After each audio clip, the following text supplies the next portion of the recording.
All right, well, welcome everyone.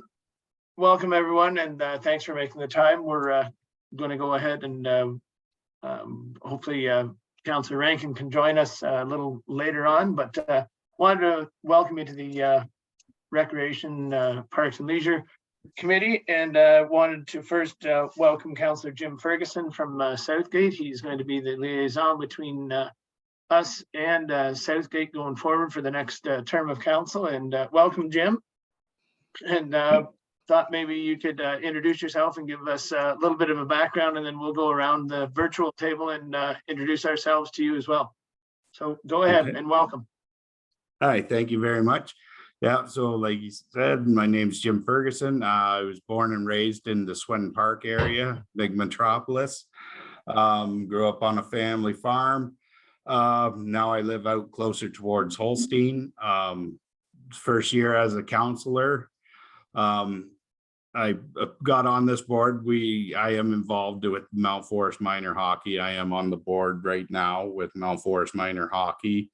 Have a lot of things this way. Same with other sports, some over in West Gray and that, but I do find we're over here. We're kind of in that spot where we're an even mix in everything. So I thought this would be a good one to get on. So that was my big thing. So yeah.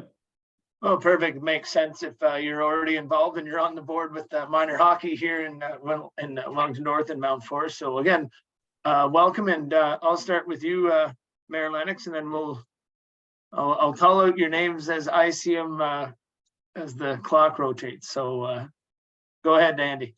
Okay. Good afternoon. I'm Andy Lennox, mayor here in Wellington North, and all this talk earlier about being Leafs fans. I think the expectation is the Leafs win the cup once in a lifetime, and they've already done that for me. So I guess I've got to get bumped off before they can win the cup again. So yeah. Welcome, Jim, to our committee. Okay, thank you. Brooke, I see you're kind of in the next round, so go ahead. Okay. Hi, Councillor Ferguson. My name is Brooke Lambert. I am the CAO of Wellington North Township, and I have been here for all of 5 months now. So I'm fairly new. I'm learning the ropes as well, but really happy to be here. And it's a great group, obviously, here in Wellington North, and we're very happy to have you on board for this committee. It's great. Well, you got lots more experience than ours. She's at, I guess what, be a month tomorrow, is it? The 9th, I think. So yeah, she just started on the 9th. So seems very nice. So no, nice to meet you. So I'll have to reach out to her and say hello. Maybe we can chat. Great. That's good. Good to start a good relationship with new neighbors for sure. Karen, I have you next on the clock. Yeah, I'm the clerk at Township of Southgate. I've been here for a few years. And your clerk, I've known her. She used to work in Simcoe, so you've got a good. Not your clerk. I'm sorry, CAO. Yeah, you got a good one there. So, congratulations to Southgate. Thank you. And Matt, I'll go to you next because I know you want to correct Karen. Yeah. So, your clerk, or your CAO, I think, is from Wasaga Beach. Yeah. And yeah, I think you got a good CAO there.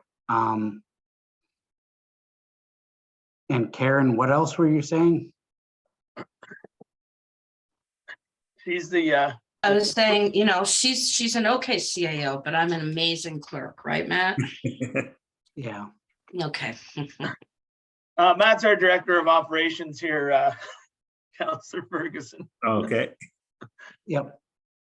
Tom, do you want to go chip in here? Yep, nice to meet you, Councillor Ferguson. And I don't think I've met Councillor Rankin either. I see her on there.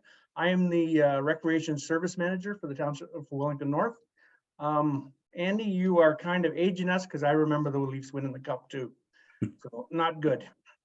Hopefully they do it a second time in my lifetime. So I don't remember it, Tom, but it did happen in my lifetime. I will go to Councillor Rankin. I see that you're online now, and welcome. Thank you very much. I'm Penny Rankin. I'm a brand new counselor, and I'm looking forward to joining the committee and helping out. Great, thank you, Penny, and I have Tasha is under the Wellington North Shield. If I think she's there. Yep, there she is. I'm Tasha Grafos. I'm just accepted a contract position for the community recreation coordinator position. I started in November, so I am also pretty new to the position, but not new to recreation. And last but not least, Jessica. Hi, my name is Jessica Turnbull. I'm the administrator for the recreation department. So I do a lot of the facilities bookings and supporting with programming. And I've been with the township for just over a year now. And correct me if I'm wrong, I believe you just got engaged as well. I did, yes, on the weekend. Exciting. Yeah. So congratulations to that as Yeah. well. Thank you so much. Thank you. Okay, and with that, welcome everyone, and nice to have you here with us, Penny, as well. We had quorum, so we decided to go on at 4 o'clock, but glad you could join us. So with that, I'll call this meeting to order, and I have a recommendation here. And Councillor Ferguson and Rankin, I usually won't wait for hands. I'll just kind of alternate between you and the both of you, Jim and Penny. So I'll just say that I have a recommendation here moved by Councillor Ferguson, seconded by Councillor Rankin, that the agenda for the February 7th, 2023 Township of Wellington North Rec Parks and Leisure Committee meeting be accepted and passed. All in favor? I'm going to say you approved of that too, Penny. And looking at you, Mayor Lennox, do you have any disclosure of pecuniary interest? I do not. Thanks, Councillor McCabe. Councillor Ferguson. I do believe I seen a thing on there with Kyle Ferguson with minor hockey, so I'm kind of new to all this. I don't know if I should be declaring that or not. That's a really good question, Karen, because Councillor Ferguson is on the board for the Mount Forest minor hockey. Do you accept any money for that? No, Would no, you just a lot of complaining. Oh, that's free, isn't it? Yeah. You know, I'm not sure who your integrity commissioner is in Southgate. I would suggest you call him. I would say probably not, but then I'm not the lawyer that would be the one in court representing you. I would think that it would be an interesting comment. Yeah. So I think, I mean, I guess it could be construed. Do you have a child in hockey? I have two that are playing out of Mount Forest right now. So Yeah, because you're on the board. I would check with the integrity commissioner. Somebody could maybe make the argument that you're keeping the fees low to help you. Yeah. Not every kid is in hockey. Yeah. Yeah, so you should ask your clerk, ask Lindsay who your integrity commissioner is. And, Okay. And yeah. look into that. Okay. No, sounds good. That's a good question. Just for now, Karen, this I think it'd be deputation fine. we're just receiving it for information. We're not really voting on anything right as it is right now. But if there is, if you feel uncomfortable at all, Councillor Ferguson, you know, you can shut your video and mic off, and we'll go from there. And we'll take that as a disclosure of pecuniary. Okay. If I could just say that almost all cases that go to court, and they're big cases, and they're usually excused because you inadvertently voted. So I think you're okay for this meeting. Okay. Very Okay. good. Great, thank you. Councillor Rankin? Sorry, no, I don't have any pecuniary interest. Great, thanks. I don't have any, and like we just went over, if there is a issue that comes up, just declare it then, and we'll take it from there. So with that, we will move on to our first deputation and only deputation, I guess, and it is Kyle Ferguson, the Vice President of the Mount Forest Minor Hockey Association. And I have a recommendation that I will read after he has done his deputation, I believe. Tasha, if you could let Kyle in, is he in the waiting room or? He has joined us. Okay. Oh, sorry, there, I see him there. All right, Kyle, if you don't mind turning your camera on and your mic on, then the floor is yours and welcome. I don't know if my camera's on. Is the mic on? Yep, we can hear you. I'm not sure. I'm just in my truck on my phone here, so I don't Okay, know then, yeah, okay, no, that's if good. the video will work. No, Kind of new with the Zoom on the cell phone program. Anyways, thanks Yep, for please go ahead. welcoming me. Thanks for welcoming me on behalf of Mount Forest Minor Hockey. Those of you who already know me, I'm Kyle Ferguson, the Vice President. I would say just the past year, maybe 2 years, we've been running into ice time issues as the hockey program has, in province-wide, the seasons have gotten longer. The demand for hockey is a lot higher now. And we feel that we would like to have the policy that obviously Wellington North goes by is for the ice extension policy or the length of the ice being stayed in. We would like to be amended into what the Junior C Patriots are, where if we have any teams in the playoffs or continuing to be playing meaningful hockey as the Patriots are in that clause, we would like the arena or the ice in the arena to be stayed in as well. That being said, I know there's clauses for us that if we ask for an extension, we need a minimum 30 hours booking, which we kind of feel is a little bit far-fetched. That's pretty hard to reach.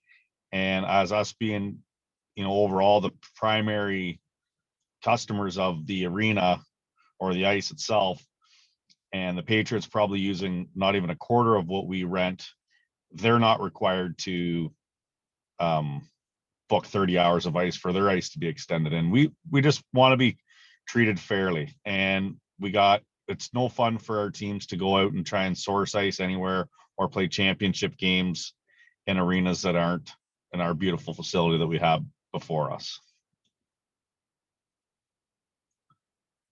That's kind of the bread and butter of what we kind of want to get across. All right, thanks very much, Kyle. And thanks for taking the time to join us here today. I know this has been, as long as I've been on this committee, it's always been a kind of an issue with ice hockey or ice time allocation. And so we'll take that deputation and the information with us. Any questions or comments? I see, Matt, you've popped up there. No, just that I think the recommendation that's part of the agenda makes a lot of sense based on the commentary. All right. So I have that recommendation in front of me. Sorry, go ahead, Andy. Thanks through you, Chair McCabe, to Kyle. I just can you talk a little bit more about the lengthening of the season for minor hockey? You indicated there was been some change in the last couple of years. I just wanted to better understand what was driving that, and is that in the OMHA calendar that they're going longer into the season? Yeah, so OMHA is now doing tournament styles, and they have for their all Ontarios. So now your league play, as you move on, you're going to be playing into, and they want you to have meaningful hockey up to March break or beyond. So this year, our format is meaningful hockey for everybody till the end of March break. Then if you're a finalist, you play off after that till about the end of March or into March, or end of March into a bit of April. Then there's tournaments for the all Ontarios if you qualify. That's OMHA boys hockey. Girls hockey is a whole different ball game. They go into almost the middle of April for their provincial tournaments, and therefore those teams are playing meaningful hockey right up till the end of March, and then playing a few games and practicing into April. The way it's moved on now, the start of hockey is until like the first day after Labor Day weekend, where it used to start in August. Now it's starting in Labor Day, and they've just stretched it out. They've blacked out Christmas for meaningful games so families can have time off. So now it's pushed the season further down the road into late in March and into the April month. Now I do know, just on a side note, and I understand the cost of running the arena, but there is so much spring hockey and spring tryouts now. You can do tryouts for A and above starting April 24th. So that's about 3 to 4 weeks of hockey being tried out. Now I know a lot of centers are really cramming to find ice. Spring hockey's got about 3 or 4 local teams around here. They're all scrambling to find ice in the month of April and even early May as well. Now I understand that's a long shot of, you know, making it economically sound or financially sound to keep the ice in and make it pay. But there is opportunities for it, whether someone wanted to promote that, how far that would get, you know, the township. I'll continue with Andy, and then I'll get to you, Matt. Go ahead, continue there, Andy. So yeah, thanks for that greater detail, Kyle. That's news to me personally. And you know, you mentioned a later start into September. Is there an opportunity for us to push our putting ice in back a little bit, because that putting ice in August is very expensive, probably more expensive than extending it for a week in April. So maybe we need to look at the entire calendar, not just the tail end of it. I know the last few years, Tom and everybody's had the ice ready for the Tuesday after Labor Day, and that's when the OMHA gives the green light for hockey to start. And you know, it's gangbusters. It's crazy that month of September with tryouts and mandatory skates. Like, I don't think you want to be waiting any longer, in my opinion. Just with girls and boys hockey, it's really busy, and if you don't get started and get going, you're behind the 8 ball, getting your season started, getting your teams picked, getting everybody settled into who they're playing with, who their coaches are, where they're going. Everybody just wants to get going, get on the team, and get on with their season. And then the longer you start it, it just makes for more of a headache. And it's already can be a headache even the way it is now. It's not allowed. You're not allowed to have any sanctioned ice, OMHA, before that date. So you don't need to have it in August 16th and have it sitting there empty for 2 weeks. But I don't know the process of putting the ice in, whether it's a week-long process or 2 weeks, but I do know that when it's ready in September 1st, we have everybody's hit the floor running. Okay, thank you for that, Kyle. Matt, over to you. You had your hand up there. Yep, yeah, through you, Chair McCabe. I was just going to say that, like, the township staff's plan is to live by the policy. And the policy has rules that are set out, but I understand certainly there's a conversation that's going on with Kyle Ferguson related to, you know, how much ice we provide. And I think the mayor asked a good question, if we could expand it earlier into August, maybe, or later into August, if that would be an option. It's more, if it's economically feasible, I think from a township staff standpoint, we're going to do it. So that's probably all I was looking to say. All right, thank you. Tom, do you want to weigh in on this? Okay, there you are. I see you there. Go ahead, Tom. Yeah, just for some clarity, it takes 2 weeks to put the ice in Mount Forest. Typically for the last 4 years that I've been in charge here, we've had it ready for the first day after Labor Day weekend. And for the last 4 seasons, we have extended the ice season because we know the girls play the second week of April.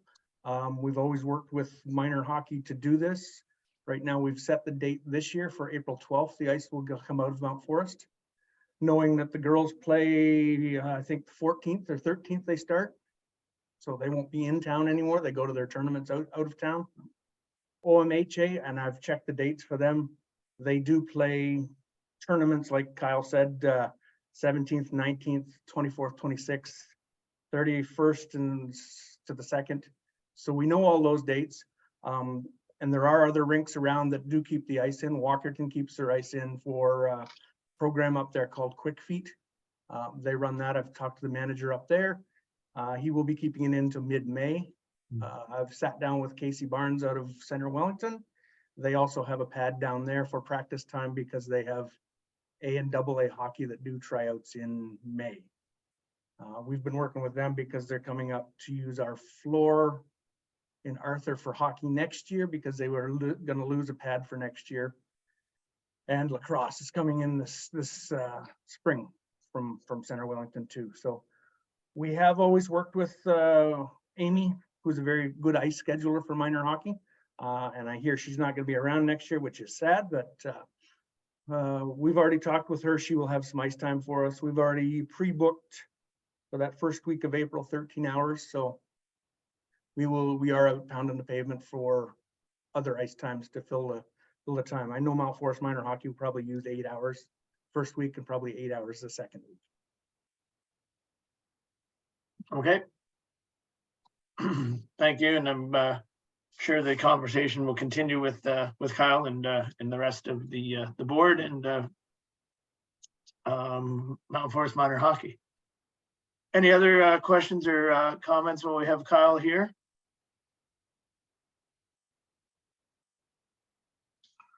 Seeing none, I have a recommendation moved by Councillor Rankin and seconded by Councillor Ferguson that the Rec, Parks and Leisure Committee received for information the deputation from the Mount Forest Minor Hockey Association. All in favor? Thank you very much, and thank you very much, Kyle. I know you said you're sitting in your truck on the side of the road, so thanks very much for taking the time and joining us today. No, thank you very much for having me. All right, we'll look forward to the continued conversation, and we'll get something worked out for sure for the boys and the girls minor hockey there. Yep, very good. I just on in closing, I know that I think we got a great facility, and I think the taxpayers like to see the local teams when they're playing for their championships and stuff. They like to see them using that facility, right? They don't like seeing them go out of town type thing. We just, where we got a proud place, we need to keep it that way. So I agree. Thank you very much. Have a good day. Thanks again. Yep. Bye. All right, and moving on, the minutes of the previous meeting held November 8th, 2022. Seems like a lifetime ago.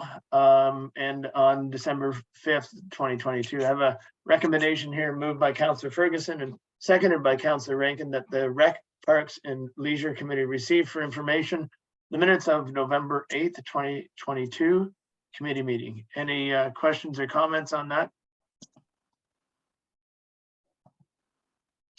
I have none. I will call for that recommendation. All in favor? Great. Thank you very much. Any business arising from those minutes? Seeing none, we'll keep moving. There's no ad hoc committee updates. I know the Mount Forest Aquatic Committee fundraising committee is meeting. I think it's tonight at 7 p.m. So we won't have any update from them until our next meeting, which actually Jim and Penny, it's the first Tuesday of every month is when we have our rec meeting. So we'll hear from the aquatics right after, I guess, in the next month. So looking forward to the next part of it. We have a report, the OPS 2023-004 winter storm event. I have a recommendation here moved by Councillor Ferguson and seconded by Councillor Rankin that the Recs, Park and Leisure Committee receive for information report RPL 2023-004 being a report on the outcomes of the winter storm event of December 22nd to the 25th of 2022. And I will pass this over to, looks probably like you, Tasha. Thank you, Chair McCabe. We began to hear about the approaching winter storm probably a week before it actually started. The forecast began to worsen, and our CAO did announce that our Kenilworth office would be closed on December 22nd and December 23rd. In light of the office closure and the forecast, on the morning of December 22nd, we made the decision to cancel our holiday morning camp that was scheduled for Friday, the December 23rd. It was a busy morning on December 22nd. We contacted the parents first by phone and then email and started the refund process. And we should send out a big thank you to our site leaders, Paige and Aaron, for making the calls, and Administrator Jessica for processing all those returns that same morning. On a positive note about the cancellations, there was no negative feedback from any parents on the cancellations. They were very understanding, and I'm sure once the weather did start deteriorating, they were happy to have their children at home the next day. The severe winter conditions, as we know, did worsen over the Friday, and that led to some ice cancellations from our minor sports groups and private ice. And those cancellations did continue into the 24th when things were really poorly. There were multiple road closures, travel warnings, and extreme winter conditions, which triggered the opening of our warming centers in the Arthur Community Center and the Mount Forest Sports Complex. We did have 3 stranded travelers use the Arthur Community Center. One arrived on the 23rd around 7:30 p.m. and did have to spend the night in the facility. One more arrived in the morning of the 24th and another in the afternoon of the 24th. And then our warming centers did close at 3 p.m. on the 24th. And we had some local volunteers that found lodging for these 3 people that were in the arena in Arthur. The warming center in Mount Forest, we did not see anyone here. When we did close both centers at 3 p.m., there were notices posted advising travelers that they could contact our local volunteers to assist them with lodging. The recreation staff were very vigilant in monitoring the weather conditions, and they took appropriate actions to ensure that the community and staff were safe. Any employees that did not live in Mount Forest or Arthur, respectively, were asked not to travel to work. Instead, only in-town employees staffed the facilities. In total, we had 7 ice cancellations due to the storm, totaling $1,764.38 in lost revenue. There was one other ice cancellation, but we were able to rebook them after the weather cleared. And we did have 25 registered for the holiday morning camp in Arthur and 8 registered in Mount Forest. So once we refunded that, that was a total of $825. Great, thank you, Tasha. I know it was quite a storm, and I know, I should say there's big shout out to Bonnie McDougall and the Presbyterian Church in Arthur for hosting a lot of, I believe, about 50 people that night when we weren't able to keep open. And I know we don't have a generator at the Arthur Arena, so there's no real, not a great idea to house people there. If the hydro did end up going out, they'd be in a worse spot than they would have rather been. Any questions or comments on that? Yeah, go ahead, Mayor. Thanks, Chair McCabe. I just want to make some comments in regard as it relates to our emergency management type things. I think we have to be careful about what terms we use when we're sharing information with the public. I think the term warming center may have certain expectations that are attached to it, such as that we might have the ability to house people overnight and that type of thing. And I'm concerned that when we communicate this to the public, they have an expectation that we're able to take care of individuals who may be stranded like entirely. We don't have like cots or other kinds of facilities or staff arrangements to do that. So I'm thinking, and I don't have the solution. I'm just thinking that we may need to consider different terminology or different expectations about what service we can actually deliver on. Without, for instance, in Mount Forest, I know the OPP takes stranded travelers to the motel first, such as it is. And in Arthur, there is no such place like that. So we rely on that group of volunteers.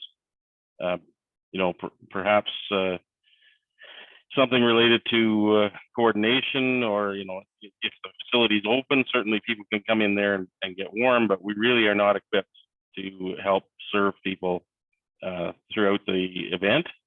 So I think we got to be really careful about managing our expectations, both internally and with the public. So whatever terms or way we want to come up with, I think we do need to be creative a little bit, because you hear about warming centers in the larger urban centers, Kitchener, Waterloo, Guelph, and our closest to, and it's a very different scenario what they're offering to those people than what we're able to offer.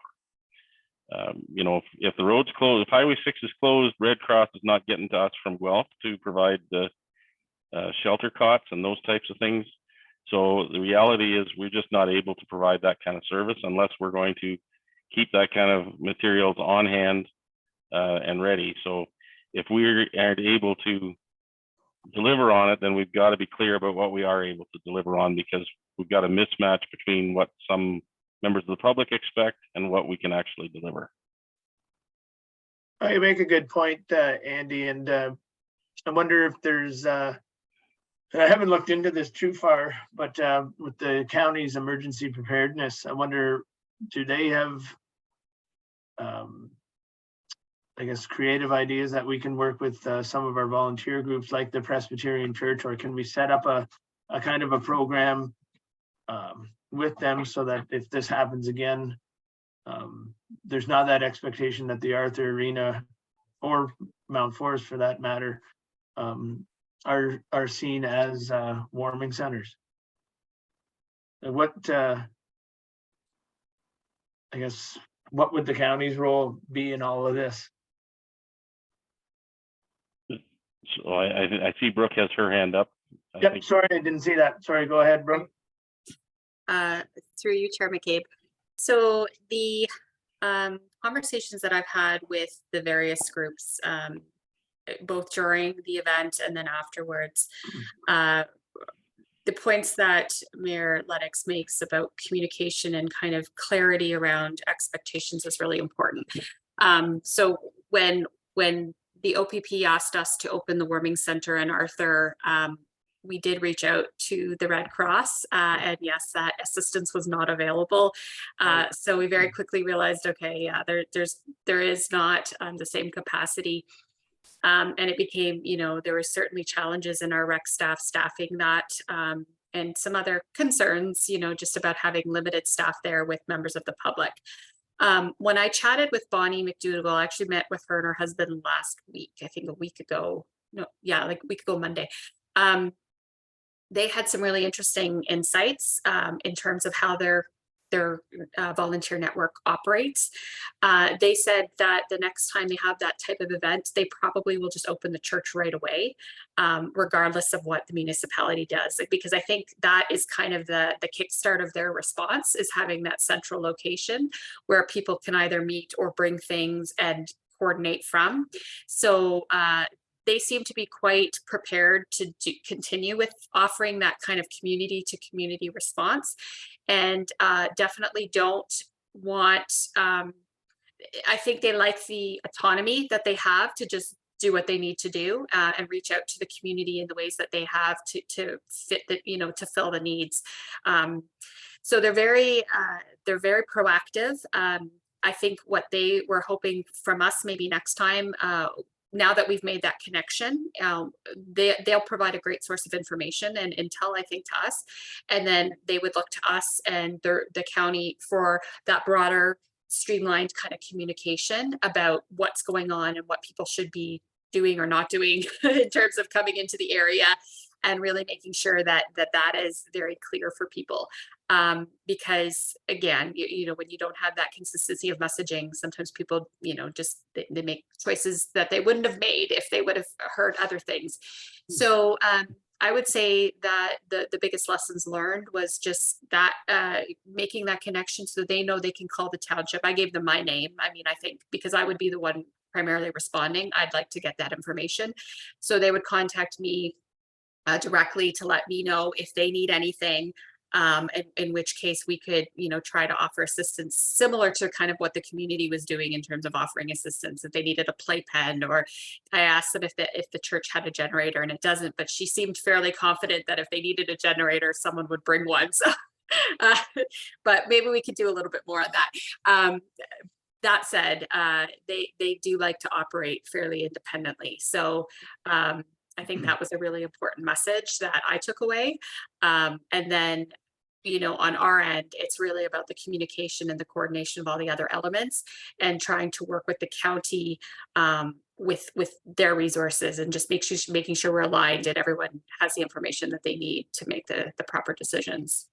All right, thank you very much. Yeah, I know Gordon and Bonnie are fantastic, and Gordon would probably bring his own generator in if the need arose. I see you popped up there, Matt. Go ahead, please. Yep. No, thank you, Chair McCabe. I was just going to say, like during that event, the rec team had some people who really stood up, as far as Chris England, I think, worked 14 hours, and Jen Van Dyke worked an extra long shift. So I think it was a good news story. The other flip side of that is that I think Brooke was in touch with me a lot, you know, talking about kind of what was happening. So I think a lot of things were working, and that's probably all I wanted to say. And Tasha was available the whole time if I needed something to push out as far as on the website. So. Okay, great. Thank you. Yeah, I know I heard from one resident that wasn't really too pleased with the way things were handled at the arena, but I mean, there's so much going on behind the scenes that not everyone of the public can appreciate or realize, and I tried to get that across to the resident, and letting that person know that we don't have a generator. So it's like, you know, it's not, as Andy said, it's not a warming center as per what usually you would think a warming center is. So, but yeah, all in all, I think it was nice to have a volunteer group like that at the church to help out. And I'm kind of happy that they want to kind of do that on their own as well. Go ahead there, Mayor. So first, and because I should have started with this, is I would like to thank rec staff for going above and beyond in terms of responding to that event. I think it's you know, demonstrates the spirit of our community and being willing to do what's needed at the time. And I brought the issue up around the warming center thing because I just think we need to be realistic about what we are able to deliver and reliably for people. And just as a follow-up, I have been having some conversation with the OPP in particular about how we communicate things to try to keep as many people off the roads as we possibly can, so that we have less people stranded than we saw this last time.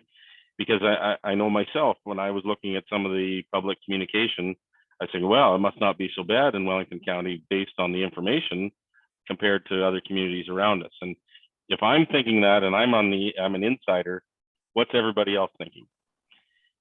So I think we really have to be careful about communicating what we can do well, doing that, which I think we've done a bang up job on at this point, but we've got to work with our partners like the OPP, you know, EMS, those type of people. And I know the fire department was very helpful in terms of helping EMS get to where they needed to go and responding. I think all members of our team deserve a real shout out for stepping up and going above and beyond the call of duty. But you know, us on the back end here, I think we've got to make sure we have the story straight, so we're supporting those people too. Yeah, fair enough. And I think, like you said, better coordination maybe gets more social media out and pushes that forward as one's solid same messaging as well. But yeah, a huge thank you to the rec staff, of course, and you know, they were out in the bad weather as well, and they have places to go at the end of their shift, whenever the end of that shift actually arrives. I see you pop up there, Tom. Go ahead. Just thank you for the shout out to our rec team. Andy had mentioned it too, the misconception, people come into the arena when there's a storm like this and they think there's a hot meal there for them and a comfortable place. I've spent a couple of nights there over the last 20 years. I'm telling you, it's not comfortable and it's not a nice place to be on a windy night because the building cracks and creaks and just not a favorable place to be. So, but no, thank you. We had some good staff that really stepped up. It's nice that we have staff that live right in our communities that can get to our facilities when we need them there. And both Jen and Chris did a phenomenal job. And I have thanked them, and I will thank them again for you guys. Yeah, thank you very much. And you're lucky that you haven't had to spend a night in the Kenilworth Arena yet, but it's a little draftier, I hear. From time to time. But no, in all seriousness, from you, Tom, and the whole staff, thanks for that. It was, I know there was, you know, the warnings were there, and I'm a bit cynical when it comes to the experts, and you never think it's going to be as bad as it was, and actually they were bang on this time. So it was nice to have, like you said, people that live in our area, and then great community volunteers as well to help people that were stranded. And I think there was a lot of good stories came out of people being stranded on the roads in a bad situation. So, Matt, did I see your hand go up a little? Nope. Okay. All right. I have that excuse me, recommendation on the floor. Any other questions or comments? Seeing none, all in favor. Thank you again, and thanks for everyone that was involved in that as well. Moving on, excuse me, I have the next report is OPS 2023-006, the terms of reference for Rec, Parks, and the Leisure Standing Committee of Council. I have a recommendation here moved by Councillor Rankin, seconded by Councillor Ferguson, that the Rec, Parks, and Leisure Committee receive for information report RPL 2023-006, being a report on the amendments recommended to the terms of reference for the committee, and further that the committee recommend that the Council of the Township of Wellington North approve the following changes to the TOR for the committee. Meetings will typically be scheduled for 4 p.m. on the first Tuesday of the month, except for January and August, or at the call of the chair, and meetings will be held in person or remotely. And further that the committee recommend council direct staff to update the TOR accordingly. And Matt, I will pass this over to you. Yep. Yeah, thank you, Chair McCabe. This is kind of, it's to a certain degree a housekeeping thing, but it's also something that committee members, meaning Member Rankin, Member Ferguson, and Chair McCabe, it's just changing. We're basically saying we're going to meet the first Tuesday of the month, but that the chair of the committee, which at this time is Councillor McCabe, you know, can alter that. And then it also adds the provision that we can meet in person or remotely. That's kind of, when staff went through the terms of reference, that's what we thought needed to change. The process is that the committee, so I think the terms of reference were provided to each of the committee members. You know, if there's any other issues, we should deal with them too. All right, thank you for that, Matt. I don't excuse me, have any issues, and I should mention to both Penny and Jim that there are times when the mayor is not available, so it would just be the three of us. And so that's usually, and we try to work around people's schedules a wee bit if we can. And notice usually goes out in plenty of time, but this is your first notice that we meet every Tuesday, first Tuesday of the month. So any questions or comments with regards to that report? Yeah, go ahead, Penny. I was just wondering, maybe I'm being extra picky. You have, except for January and August, but August is on the schedule. If you go on the website for the schedule. Yeah, through you, Chair McCabe, that's something that I'd have to look at. As far as, I would say the August meeting doesn't happen based on the terms of reference, but it might be something that is a mistake on my part. Okay, we'll get that looked at. Thanks, Penny. Yeah, there's usually not too much going on, but we always kind of like to have a placeholder as well, just in case there are issues. I know pools often become, once the rinks and everything close down, there's lacrosse, of course, but no ice. But the pools are open, so we kind of keep an eye on that stuff as well. So, all right, thank you for that. Yeah, go ahead, Mayor Lennox. I just wanted to comment through you, Chair, that if these terms of reference adjustments are approved by committee and council, then you know, the website could be updated accordingly to reflect no longer the meeting scheduled in August. Yep, that's fair. And Matt, I guess more of a question for you, and I meant to ask you this earlier. These terms of reference, excuse me, has probably been forwarded to the Township of Southgate as well, or is there a need for that, or? I'm going to say just based on us releasing our agenda, I don't think we send a specific email, but okay. I'd have to look into that. That's a fair question. No, I just to be. Go ahead, Tasha, sorry. For you, Chair McCabe, I believe I did send out the terms of reference to Councillor Ferguson. Okay, no, I just thought as a courtesy we should, as they're as they have a member of their council on our committee. So, okay, great, thank you, Tasha, and thanks, Matt, as well. Any other questions or comments? Seeing none, I'll call all in favor. Great, thank you very much, and on to the next. OPS 2023-005 is the rec master plan update. I have a recommendation here moved by Councillor Ferguson, seconded by Councillor Rankin, that the rec parks and leisure committee receive for information report RPL 2023-005 being a report on the updates to the recreation master plan. And I will pass this over, excuse me, to you, Matt. Yep, yeah, through you, Chair McCabe. So this report is just kind of looking at, sorry, my phone is ringing, my computer's going off, but the 2018 Rec Master Plan put out a bunch of recommendations, and this report just updates council or committee on these things. There's three recommendations that I would like to talk to. One is recommendation 21, which is the idea that I think recreation is getting gradually more in focus in our community. So that's something I think as a committee and as a council, we need to be constantly aware of, because I think that's a reality.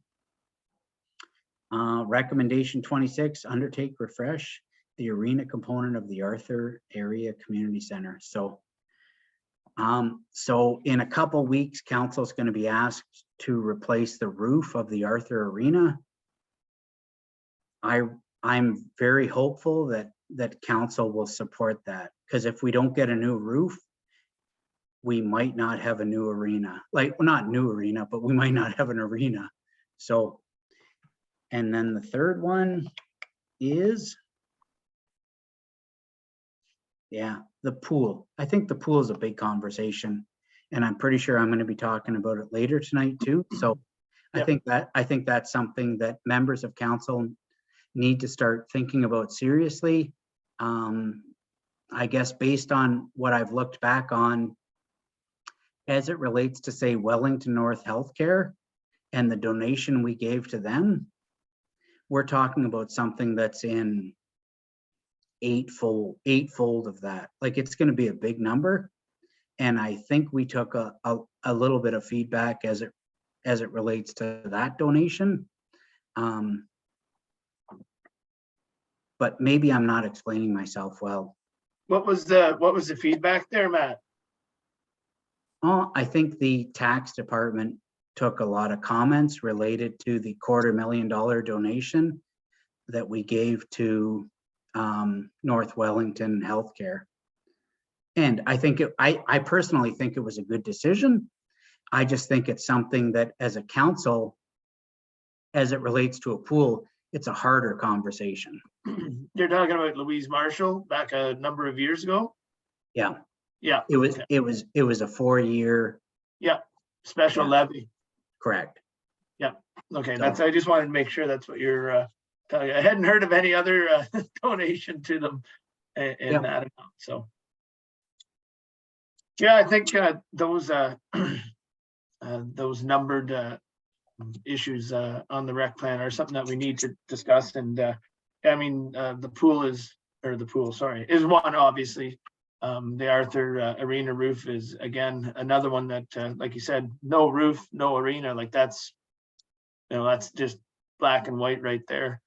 And not to muddy the waters or anything like that, but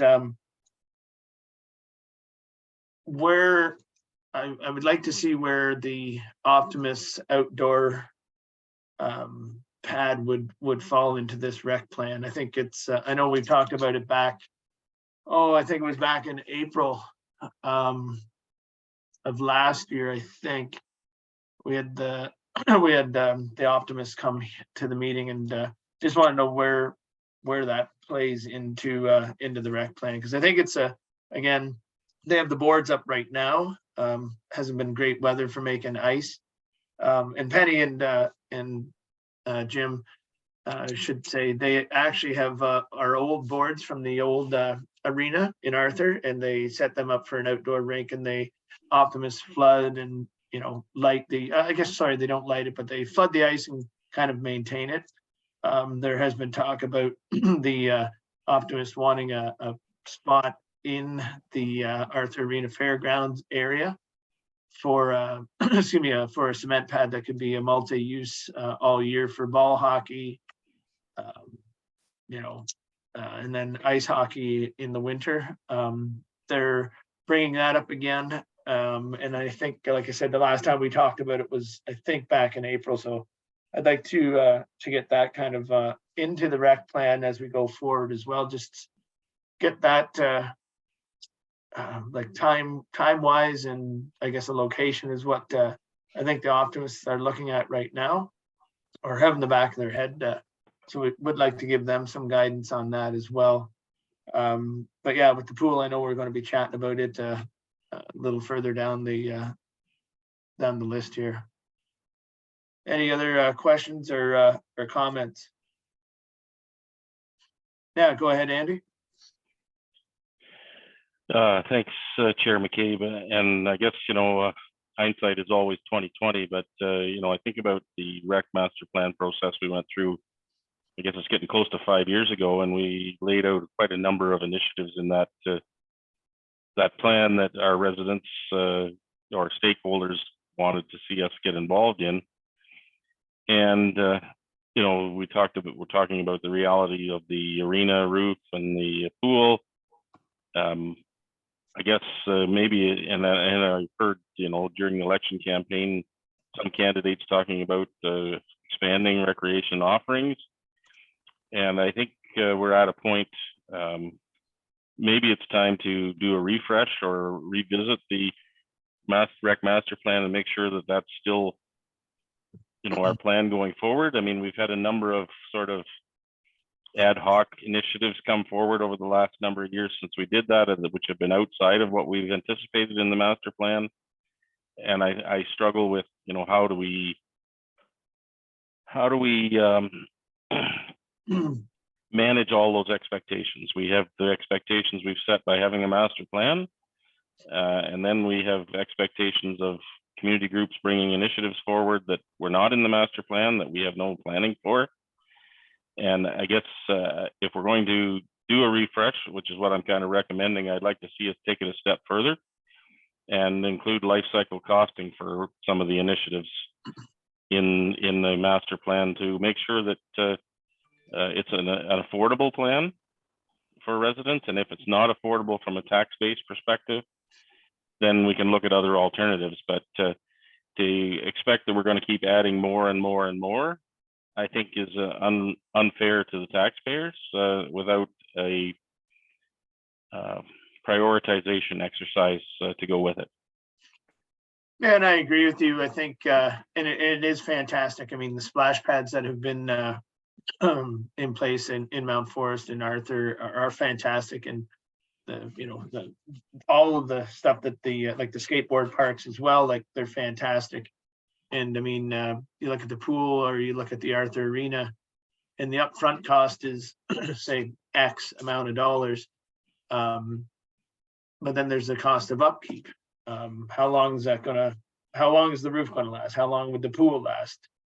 Staffing, how do you staff it, and the pay that you have to pay those people? Like everything has got to go into the pot.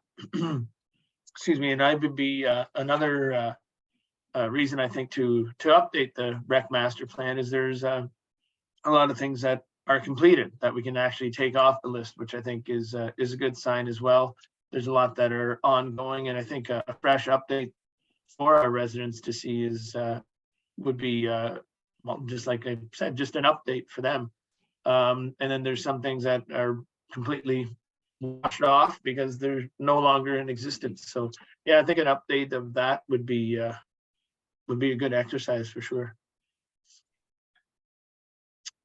Yeah, go ahead, Andy. Yeah, and I would just like to add that, Matt's comment about that maybe recreation is taking a more prominent position in terms of people's attention. I would agree with that comment, and I think it's going to put more pressure on us to make sure that we can deliver on what the expectations are. Yeah, making sure we can manage the expectations on what's on the plan for sure. Go ahead, Matt. Yeah, through you, Chair McCabe. I guess from a staff standpoint, we're not asking for money related to an update to the rec master plan, but that's something we could do a year from now is kind of what I'm thinking. So I hope that's aligned with what you're thinking, but I wanted just to be clear that that's kind of what that's what I think initially.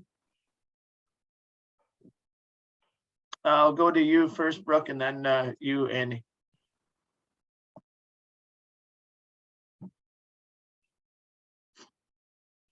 There, had to get to my mute button through you, Chair McCabe. I just want to echo what Matt said. I think that planning to do an update probably early next year makes a lot of sense, given that we're going to be doing our strategic planning process this year and getting a lot of feedback. We're going to have a lot of information that we can use to both determine the scope of what that plan looks like and then some of the additional components.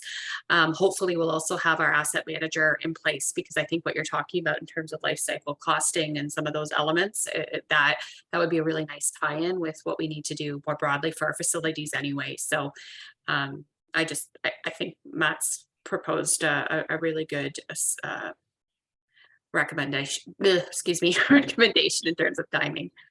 Yeah, kind of a way forward. Thank you for that.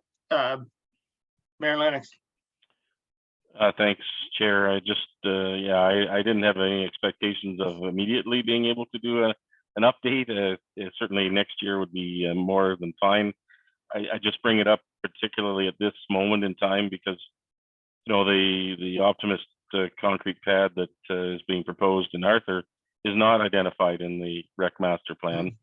And so we're going to have to make some tough decisions on how we're going to deal with some of these ad hoc things, because we can't deal with every ad hoc suggestion that comes our way and deliver on the master plan initiatives and keep our financial resources in line to be able to do it all. Somewhere, something's got to give.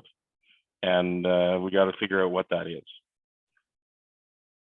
Yep, and I agree. And I mean, like you said, it's a 5-year-old kind of a document, if you will, and it does need refreshing. And there are a lot of things that have gone on since we put it all together that many years ago, and certainly deserves to be updated. And yeah, like we prioritize what we can and manage expectations as we go along as well. I haven't spoke to the optimists directly in what their kind of timing is either. And I mean, that doesn't put us under the gun or anything like that. I'm just, I just haven't had that conversation to see what they're kind of proposing or where we actually as a township can fit it in as well. So any other questions or comments? Seeing none, I will call for the vote. All in favor? Thank you. All right, that moves us on to items for consideration, and I will I'll start with Councillor Ferguson. You're on the hot seat. If you have anything you want to bring forward as your first meeting, I figured you might as well be baptized by fire a wee bit. No, nothing so far. Just yeah. All right, great, and thanks again for being here. Yep. Next, Councillor Rankin, anything for consideration?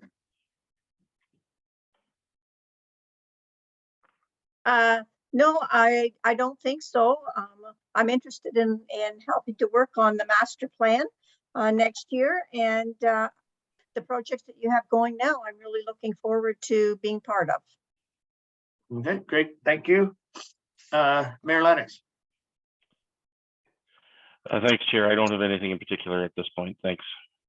All right, I just had the kind of the one, and we've already kind of talked about it, and that was just the Optimus outdoor pad, and I think we kind of spoke to that, and I would like to have that as an item of consideration for the rec master plan going forward. And again, like I said, I haven't spoke directly with regards to their timing or anything like that, and that doesn't again, we're not beholden to that at all, but I would like to give them some sort of an answer and get some answers from them as well on what they're thinking as well. So that's all I kind of have for that. So Brooke, do you have anything? Matt? I might be on mute is what I said to myself, but so there's still a roundtable, Chair McCabe? Yep. And Yeah, yeah, we can move into that right now if you want, Matt. And we can go right to your unauthorized vehicles and we can go right ahead. yep. Yeah, so there's a former rail trail through the north end of Mount Forest, and over the years there's been lots of complaints about it. I think staff have put together some signs we can put there. The issue will be that signs kind of imply that we're going to enforce, and there's probably going to be no enforcement. But that's the first thing on the list for after the items for consideration. So if you were just going around the table, Chair McCabe, then I made a mistake. No, that's all right. We can, no, it's easily moved into the round table, which are items that are listed for consideration. So yeah, but it's kind of, so it's from Durham Street basically to Industrial, and there's been lots of complaints over the years that snowmobiles use it. I'm going to interrupt you just for 2 seconds. Can you kind of give Jim kind of an idea of like the buildings that are around there, just in case? That's all. Yeah, if you can give me a minute, I can bring up a map, but Okay, even better. yeah. But basically it goes right next door to the public school. And then it goes behind what used to be officers, or maybe still is, and BM Ross. That's kind of the area of town. But they continue to ask for provisions just to, try to prohibit. The issue will be that if we put up signs, then we might create the expectation that we're going to enforce. And I don't think we have that capacity. And I don't really think the OPP would enforce it, or, by the time we talk to a bylaw officer, they'd be long gone. Yeah, Andy, go ahead. I do understand the concerns around enforcement to some extent, but I know from my communication with the OPP on this particular file, they are basically hamstrung that if we don't put signs up, it's much more difficult for them to enforce it.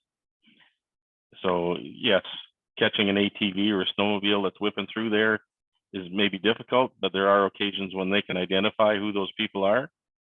And with no signs, it makes the conviction much more difficult. Yeah, and I think you'll see in your package some of the sign, or the sign that is kind of being brought forward to put those signs up on the trail. Yep, and that's kind of the ask as far as we can order those signs. I have not to date, but if this committee, and I think this committee, not necessarily even council, if this committee thinks that's the right thing to do, I think I do it.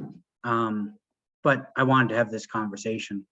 For sure. What was, I can't remember what the cost for the for those signs. Say $1,000. Yeah. If that. I mean, would that be 2 signs or 3 or 4 signs, or? Well, it'll be one at Durham, one at Sligo, so it'll be 4. Yeah, okay. Yep. Go ahead there, Andy. I'm supportive of going ahead with signage on this. Now that we own the strips of property again, that the former rail bed behind officers and BM Ross, it does come to a property that we own currently that is also in plan to serve the needs of the Sobeys new building for some both horse and buggy access and I believe truck access.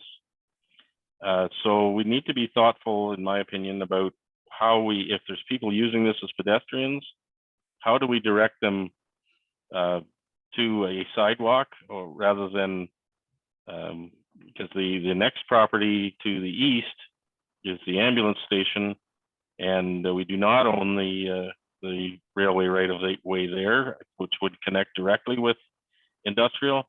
So with the traffic going in and out of the Sobeys in the future, and us not owning that, I think we want to do whatever we can to discourage people from traveling across the ambulance property, because interference with ambulances coming and going has been one of the major complaints, and safety concerns around that. And if we go adding pedestrians, encouraging pedestrians, which when we put signs up, it will not discourage them, it will encourage them. Encouraging pedestrians and not having a direct connection to the sidewalk that is obvious, I think is a risk that we shouldn't be trying to take on. So I think we need to be thoughtful about how we get that done. Right. And Matt, you don't happen to have that kind of a map just for context, do you? Excuse me. Sorry. I don't have rights to bring it up, other than if Tasha makes me host, which probably for you guys is going to be terrible. So well, I'll ask Jim. Do you basically kind of know where we're talking about? It's like where the TSC and PV Mart, the beer store, and then just a little bit north of there into the industrial park, where the Home Hardware. Can you guys see that now? Yep. Oh, I guess Tasha figured it out. I asked and didn't. I can guarantee you that. But, so here's the public school. And it's kind of this area. So this is Durham Street. And Durham Street cuts over. This would be waste management on Sligo. If you can see my arrow, hopefully.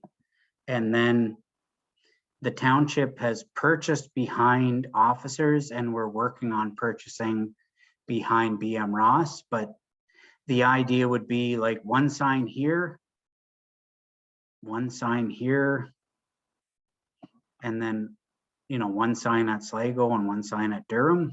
But to the mayor's point, it's yeah, his point isn't without thought.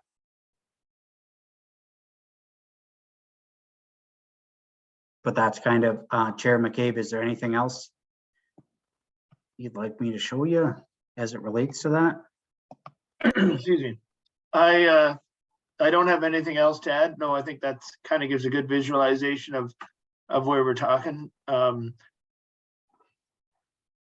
I think, you know, putting the signs up is a great idea. It gives, like the mayor said, gives them a little bit of teeth if they are able to catch someone in the moment, so to speak. And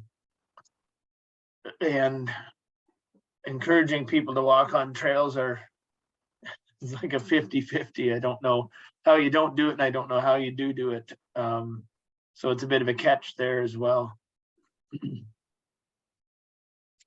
Any other questions or comments with regards to the first item on the on the round table? I have none. So, all right. Thank you very much for that, Matt. And I think if you have any direction, I think you can get the signs, and we get those signs up once they come in. That'd be great. Anyone stop me if I'm speaking out of turn for the committee. I don't really think we need to go to the council for this. I think we can make that decision and go ahead. All right, moving on to the next is the Wellington North walking track sponsorship. It's a verbal report, and I'll pass this over to you, Tasha. Thank you, Chair McCabe. When I started the role in November, one of the first things that was brought to my attention were there are some people in Arthur that were unhappy with the available hours of walking indoors and then the fee associated with the walking program. And likewise in Mount Forest, there were participants in the indoor walking program that were not pleased about the fees. So when speaking with the recreation facilities supervisor and recreation services manager about ideas on how to rectify, we were able to rectify the first problem very easily. We increased the indoor walking hours in Arthur right away to 5 days a week, 9 to 12, where previously it had only been 2 days a week and 9 to 11. So we began that, I believe it was the first week of November, and the participants were happy for that increase. And then we also decided that we were going to keep the indoor walking program available all year round in both facilities, which will be new to Arthur this year. We then began to think about ways to alleviate the issue of fees, and we discussed how pleased residents are with sponsored public skates and public swims. The idea then began to form that we should have a similar sponsorship program for our indoor walking. The recreation services manager did state that in previous years, before COVID, the walking track in Mount Forest brought in upwards of $5,000 per year. From here, I began to develop a sponsorship opportunity for the walking track. As the indoor walking track was fairly new to Arthur, I didn't want to separate the two and have two different separate sponsorships like we do with public skating or public swimming, instead unifying it and making it a Wellington North opportunity. And the sponsorship opportunity would allow the participants of the program to use the facility for free without a fee. So I did start to contact some local community groups, and my idea was to have businesses and community groups sponsor the walking track in both facilities for a period of 1 year at $1,000 per year.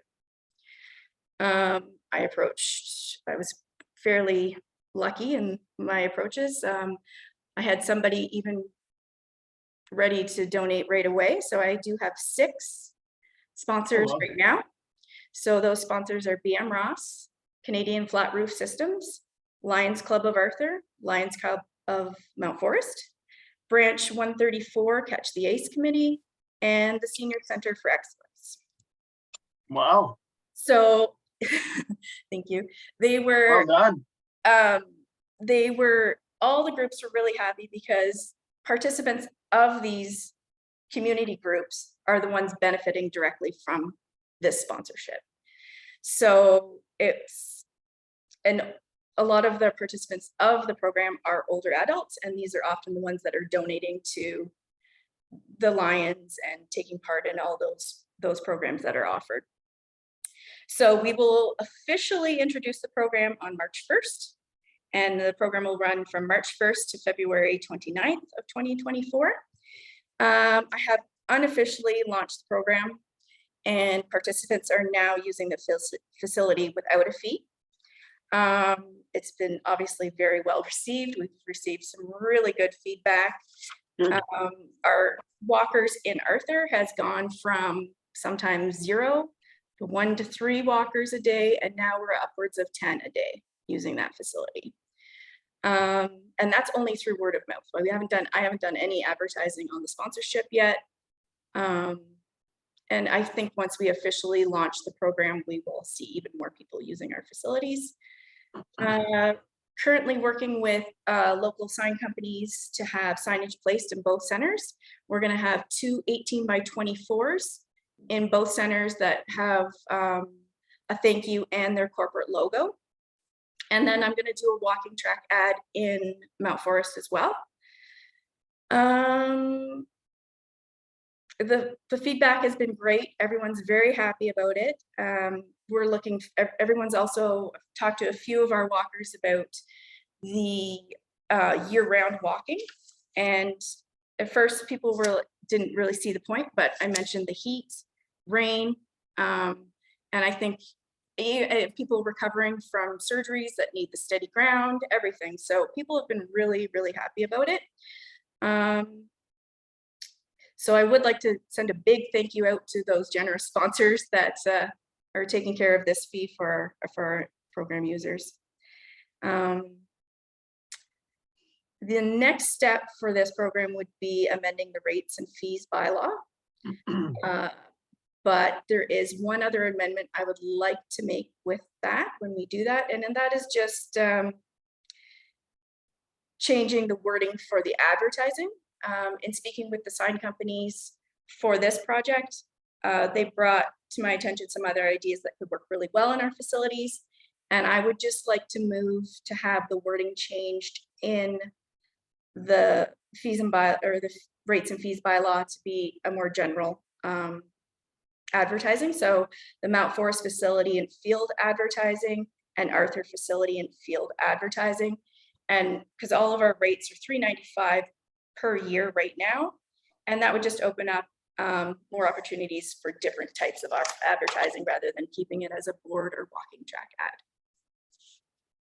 Perfect. I think this is just fantastic, Tasha, and congratulations on a job well done. It never ceases to amaze me the great businesses and the great service clubs that we have in Wellington North to get behind something like this. And I wouldn't call it luck. My mom always said you make your own luck. So job well done. Thanks very much, Tasha.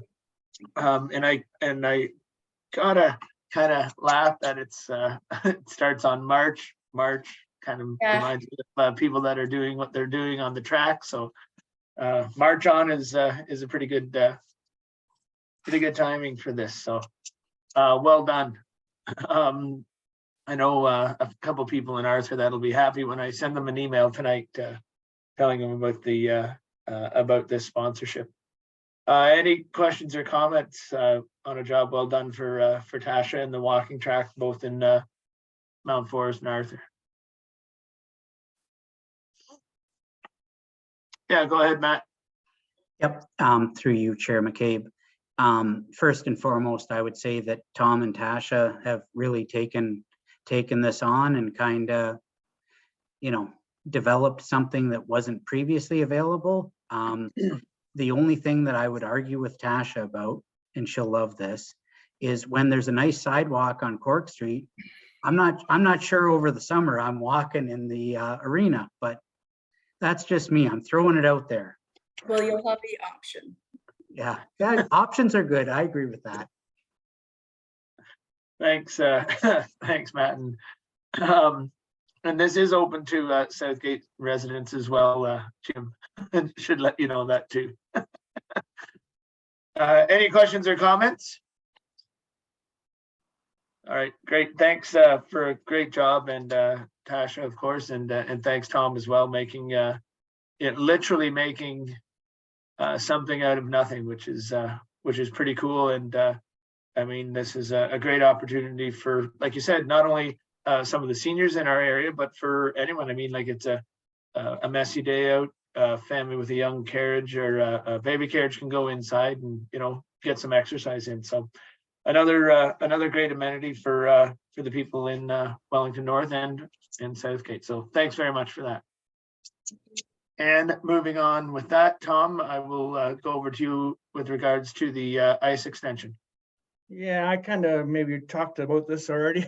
Yep. So I'll just go over again what I was gonna talk about. Currently, we're working with minor hockey in Mount Forest to extend the ice season to April 12th, just because of the girls' tournaments and some of the boys that may be heading off to other tournaments in other centers.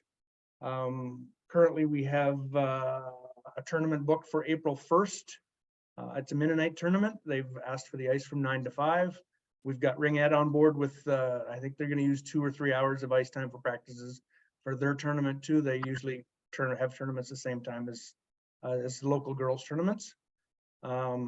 We're checking in with all the other local groups and some of our shinny groups to see if we can get them to utilize some ice. There's a couple shinny groups in Mount Forest that will probably come on board. And then we have some Mennonite users down in Arthur that will probably come on board too and utilize some ice time that way for us. Yeah, currently we have 13 hours spoken for that 12 days. And I know Mount Forest minor hockey will take probably 8 to 16. So we're pretty much to where we want to be on the 30 hours, and we'll just keep going and try and fill it all up. Okay, that's great. Thanks, Tom. And just as you were saying about the hockey and the girls tournaments and stuff, when does lacrosse start up for this area? Lacrosse starts in Arthur on April 1st. That's kind of what I was thinking, because that's getting pretty close, but we're more or less talking. I know we're talking about both arenas, but yeah. Sorry, just speak to that a little bit. Sorry. In Mount Forest, lacrosse isn't played here. We've had it here a little bit. Yeah. It's an Arthur sport. For some reason, it won't take off in Mount Forest. I don't know why. They've tried in the past. Yeah. The ice is going to come out in Arthur on March 20th. We'll get the floor ready for lacrosse. There's ice time in Mount Forest for any Arthur minor hockey that will be coming out that needs ice time. Okay. So the figure skating in Mount Forest is done. We will just slide Arthur minor hockey into their times. Yeah. So that's looked after and ready if they need that. But yeah, lacrosse is going to start. We actually have some lacrosse coming out of Center Wellington because they're taking the floor out of the Allure Arena this year. Right. They're starting that in April. Okay. We've had some knowledge of that. We also know that they'll be using a bunch of our ice in Arthur come next fall, because the floor won't be done until Christmas. Well, okay, great. Thank you very much, Tom. I just wanted to make sure that we had those bases covered as well. Any questions or comments for Tom from the committee? All right, thanks very much, Tom. Appreciate that. And we'll go to the community garden newsletter. It's on page 41. I'm sure you guys have had a look at that. I know I will be going up. I think it's at 6:30 tonight. 6:30 or 7. I don't have it in front of me, but I know I'm going to go up to that meeting tonight at the arena. But anyways, I'll pass it over to you, Matt. Yep. Yeah. Through you, Chair McCabe. This is this is a group that came to this committee within the last 4 months, and they have figured out kind of a, a solution that uses different property than the municipality. So I think when I talked with Chair McCabe, just sharing their newsletter, I think is a positive, because the more we can promote them, the better, because they're doing a benefit to our community. But I don't have a ton of insight other than they've got some, I think they figure they have some land and they're working towards a community garden, which will be nice in Mount Forest. Yeah, and it's Al Sharp donated the land, and I think it's for a 4-year lease. I think I remember Elsa's email there. And yeah, so the meeting is tonight. I'll be going to it. I know that there's the aquatics meeting as well, but I'd already given my word that I would go to the community garden. So any questions or comments for Matt regarding the garden? All right, seeing none. Excuse me. Okay, yeah, it is at 6:30. Okay, thanks, Penny. Sorry, the community garden is at 6:30 tonight. Okay, we'll move on to the next item is Mount Forest pool concepts, and you continue to have the floor, Matt. Yep. Yeah. Thank you, Chair McCabe. And really, this was a disservice I did, council, as far as I didn't present these drawings at the last council meeting. At the next council meeting, these drawings will be presented, but I think the question will become for council, how much are we willing to put forward as it relates to the pool? So I know I've got these drawings in this meeting right now, and then the meeting at 7 o'clock, because I think that's an important conversation. I don't know where we end up, but the numbers are very big, is what I would say. Like, if we look at what we did for Wellington North Healthcare, which I think we got some feedback on, it's a lot big. It's probably the magnitude of 10 times bigger than that. I would agree with that. Yeah, but It anyway, is, sorry, go ahead. No, that's all these are included for, and happy to have a chat. All right, I will open up the floor. I know, going back to what Annie had said about the rec master plan is, and maybe we should have done this 4 years ago or more, I guess, but do the life cycle cost of something like this. Sure, say it's 5 million just for sake of argument. What are the ongoing costs? The cost to staff the pool. We had trouble this year finding staff altogether, even in Arthur, and that was only one pool. I'll stop there, and I'll open it up to the committee.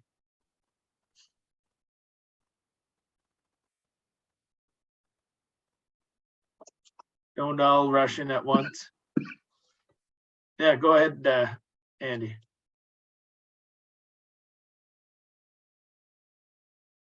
Thanks, Chair. And I wasn't sure what the scope of our conversation would be today, but I've been thinking a lot about the pool project and the financial challenge that it represents, and thinking about it in the context of all the other things that are happening in our community as a result of growth and changes in our community.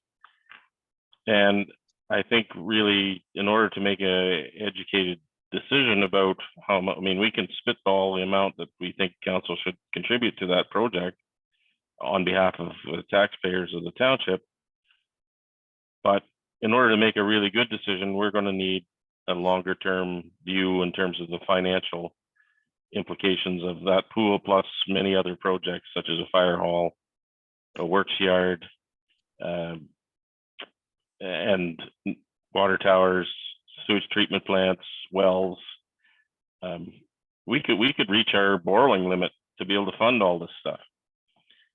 So how do we make a good decision knowing these other issues are coming? And I think through the EC study and the water and wastewater master plan, we've got at least $30 million of of major capital projects in the works without considering the pool. So, and how do we make a good decision on what it is we can do without a long-term view? So I'm going to be pushing for us to, and asking the question to staff, what would it take to get us a 10-year capital plan that would include a financing plan too? And seeing what, asking for information in terms of what that would take, and maybe that's a place where we need to at least be working on as we're talking about the pool process. Do you, like with all the infrastructure that you've mentioned, are you for the 10-year plan, looping the pool in, or just the pool by itself, Andy? Or are you talking about all in all?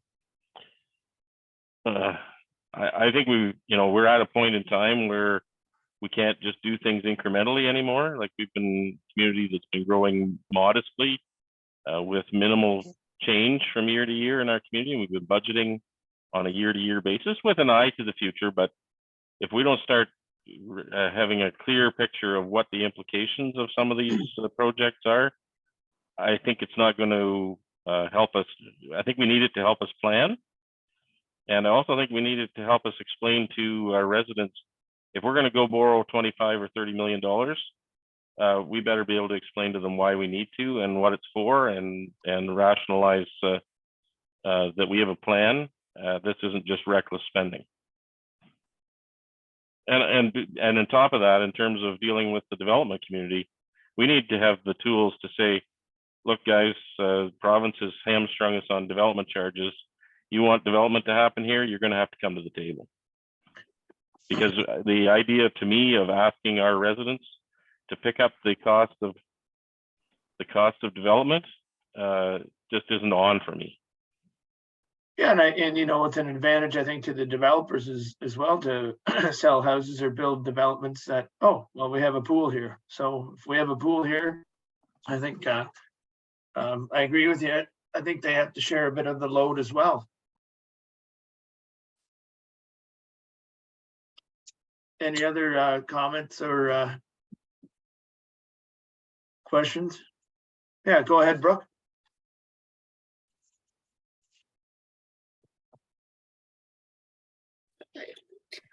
Through you, Chair McCabe. So one of the things that Matt and Farhad have been working on is initiating that 10-year view of the capital projects. So that will be something that is presented as part of the budget process in some in some way, shape, or form. It won't be probably the final version of that. I think, you know, some of the things that you mentioned about including some financial planning around that. I mean, that's going to be work that we have to continue to do. But I did just want to say that I think staff have heard those types of comments and do really want to assist council in making some of the decisions within kind of that broader context. And Matt, if you want to add anything to that, please do. Yep, yeah, through you, Chair McCabe, I agree that there's a plan being worked on that looks at the next 10 years for the township, but the last 10 years were pretty dynamic. So we're doing our best guess is what I would say, but that's a plan that's being developed, and it will be a plan that gets presented to council.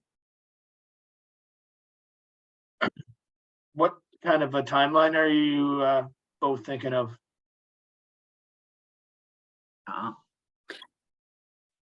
Either one of you, sure.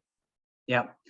So I think tomorrow there's going to be a conversation happening with senior managers at the township, and that's probably, we'll be able to get a better sense of when we're going to present it. Obviously, the budget's coming forward February 27th. You know, any of these conversations that we can have before that time, there's benefit because it gives council time to think about the decisions that get made, right? Yep, no, and that's good. I mean, and I mean, I think it's important to have that meeting with all of your senior team, Brooke, because I mean, say it's $5 million. Well, what does that mean for infrastructure? Well, that means we can't pave X road, or we can't rebuild 3 bridges. And, you know, those are the kind of information I think that we'll find helpful at council. Sorry, go ahead, Brooke. I know you're still off of mute. I didn't know if you wanted to add to what Matt had said. Through you, Chair McCabe, no, Matt has kind of covered it. We're talking about it at SMT, and we're hoping to share that as soon as we can as part of those sort of budget deliberations. Okay. And Andy, I did see your excuse me, your hand up. Yeah, and I just wanted to build on something that Matt said. Certainly from my perspective, I recognize that we're in a dynamic atmosphere. I just think that the more we kind of look forward and be thoughtful with the best knowledge we have today, the better we are able to deal with those changes as they come, because then we can figure out where things fit or what we need to adjust to get there. I just think there's so much coming at us right now from a capital needs perspective that if we don't have a long-term plan, we're going to find ourselves in a very difficult position. Agreed. Yeah, and I mean, you have to have a plan forward. I mean, it's just like a household budget. You have to. Go ahead, Andy. Excuse me. Well, I'm sure everybody's going to be sick of me talking about it, but I'm going to bring it up again. And my analogy around the family having triplets, I mean, this is not that dissimilar. I mean, we're at a stage in time where we have to reevaluate everything we're doing and how we're going to get there, because, you know, it's pretty exciting to be in this position, but it's not without its headaches. Yeah, absolutely. I mean, I know we're already going through some growing pains, as you might allude to, and the teenage years are coming too, so. Yeah, go ahead, Matt. Yeah, through you, Chair McCabe. And I don't know her name, unfortunately, but Andy Morrison's daughter might be able to give you some advice, Mayor Lennox, as it relates to having triplets. So that's all I wanted to say. I hadn't heard that. That's fantastic. Couldn't happen to a better grandfather. Go ahead, Mayor. Thanks for that reference, Matt, but may not have much experience with triplets, but lots of experience with twins in my family. There's twins in every generation for about 6 in a row. So I do know a little bit about how when multiple births happen, it kind of upends your plans. And that's really kind of where my analogy came from. Yeah. I have no information related to even births in general. So just your own. And even that, I wasn't paying too much attention probably at the time. All right, that's great. Any other questions or comments with regards to the Mount Forest pool concepts? I think there's a good direction there, I think, for staff, so that we can get this moving ahead, so we can come to some sort of a conclusion at some point. Any other questions for Matt on this? Seeing none. All right, that's great. I have a recommendation here moved by Councillor Rankin, excuse me, and seconded by Councillor Ferguson, that the Township of Wellington North Rec, Parks and Leisure Committee meeting of February 7th, 2023 be adjourned at 5:39 p.m. All in favor? Thank you very much. Thanks for attending your first meeting, Councillors Rankin and Ferguson, and I hope we haven't scared you off of the rest of the schedule for rec. I know we have a little bit of fun and we have some good laughs, but this is actually important stuff. And I never forget a comment, and I think it maybe was Andy said this 8 years ago when I first came on, was, and you'll know this firsthand, Jim, is rec is often like arenas are often the first thing that people see when they come to our township or our municipality. And so rec is important. We've had a lot of movement over the last 8 years, and there's going to be a lot of more movement coming as we grow and as we grow to expand with our residents and our population. So thanks very much for being a part of this, Penny and Jim, and look forward to many more meetings with you and everyone else. So thank you very much. I might see some of you at the in the garden later on tonight, but have a great evening. Drive safely. I don't know what the weather's doing right now, but take care. We'll see you later. See you, Tom. See you, Jessica, and see you, Tasha.